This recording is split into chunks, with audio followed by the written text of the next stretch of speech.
Patrimoine. Salut sur vous. En quête de patrimoine, découvrons notre histoire.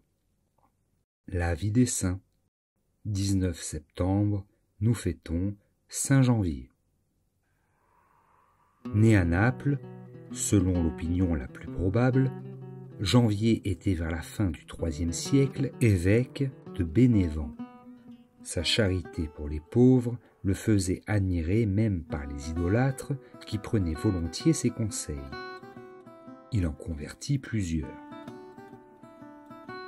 Il signala surtout son zèle pendant la persécution de Dioclétien. Il parcourait non seulement son diocèse, mais encore les villes voisines pour soulager, consoler, fortifier les confesseurs de la foi. Il eut la douleur de voir arrêter le diacre Sossius, son ami, son compagnon de bonnes œuvres, avec Proculus, diacre de l'église de Pouzol, et deux illustres chrétiens de la même ville, Eutychius et Acusius. Peu de temps après, Janvier fut saisi et jeté dans une fournaise ardente dont il sortit sain et sauf.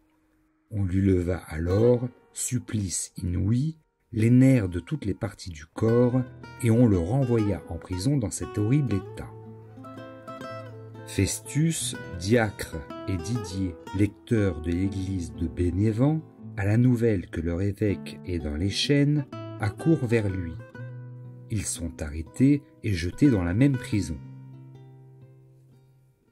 Quelques jours après, ils sont conduits, enchaînés, devant le char du proconsul qui se rend à Pouzol pour assister à l'exécution de Sossius et de ses compagnons, condamnés aux bêtes. Ce voyage cause de vives souffrances à Janvier, dont le corps n'est plus qu'une plaie.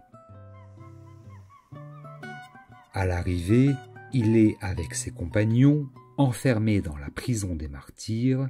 En entrant, il les embrasse et, oubliant ses propres douleurs, il les exhorte à demeurer fermes dans la foi. Le lendemain, ils sont tous conduits dans l'amphithéâtre qui regorge de spectateurs. Là, ils font le signe de la croix, puis les mains et les yeux levés vers le ciel, ils chantent les louanges de Dieu, attendant la mort avec une intrépidité surhumaine. On lâche les bêtes féroces qui se précipitent furieuses vers leurs victimes.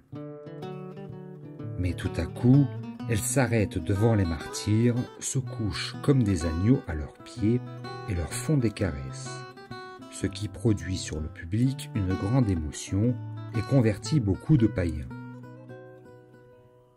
Le proconsul fait aussitôt sortir les martyrs de l'amphithéâtre.